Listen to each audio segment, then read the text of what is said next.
Jaksa tolak pledoi Medina Zain atas kasus pencemaran nama baik dan pengancaman. Terdakwa kasus dugaan pencemaran nama baik dan pengancaman, Medina Zain kembali menjalani sidang di Pengadilan Negeri Jakarta Selatan.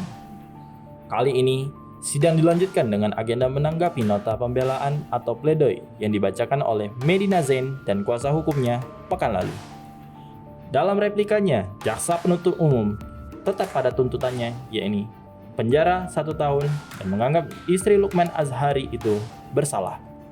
Selanjutnya, dalam sidang kedua atas kasus dugaan pengancaman oleh Medina terhadap Uci Floudie, JPU menyatakan juga tetap pada tuntutannya, yakni 1 tahun penjara dengan denda 200 juta. Diketahui, sebelumnya Medina Zain telah membacakan pledoi dalam sidangnya di PN Jakarta Selatan pekan lalu. Dalam pesan tersebut, Medina Zain menyinggung soal anak-anaknya yang masih membutuhkan perhatian dan kasih sayang seorang ibu. Ia menyebut jika kedua anaknya masih membutuhkan perhatian dan kasih sayang orang tua. Kemudian, ia juga meminta maaf kepada Uci Floudie dan Marisha Icha atas perbuatan yang telah ia lakukan. Begitupun pledoi yang dibacakan oleh kuasa hukumnya meminta agar Medina tidak dilakukan penahanan karena mengidap penyakit bipolar. Medina Zain saat ini menjalani sidang di Pengadilan Negeri Jakarta Selatan atas kasus dugaan pencemaran nama baik dan pengancaman pada Senin 26 September 2022.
Hai pemirsa Sri Popo TV, jangan lupa komen, like, dan subscribe, serta tonton terus berita-berita terupdate lainnya ya.